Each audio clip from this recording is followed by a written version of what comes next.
Apa yang terjadi di sana Perkesiajo, pemain Darmas Raya sampai saat ini belum juga sampai di Stadion Haji Sungai Sari ini. Sementara ini PSPP Padang Panjang sudah dari tadi datang. Bahkan saat babak kedua Josal FC menghadapi Batangan FC tadi, PSPP Padang Panjang sudah sampai di stadion. Dan inilah keputusan dari Panpel, berakhir pertandingan. Ya, skor akhir 3-0. Darmas Raya dinyatakan kalah all out atau kalah WO. Ini dia tim PSPP Padang Panjang. Dengan hasil ini berarti PSPP Padang Panjang lolos ke semifinal bersama Josal FC.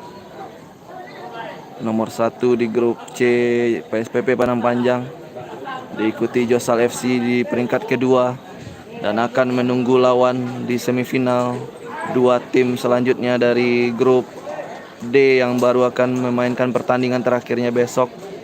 Masih ada di sana PSP Padang, ada PSKB Bukit Tinggi juga, ada PS Pasaman Barat dan juga Kompak FC di sana.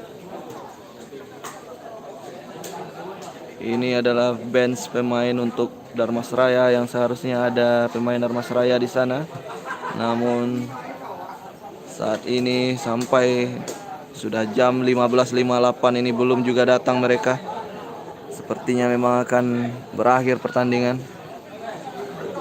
Kita jumpa lagi di sana besok, live streaming 2 pertandingan Derby Padang, PSP Padang menghadapi Kompak FC dan juga Pasaman Barat akan berhadapan dengan PSKB Bukit Tinggi besok.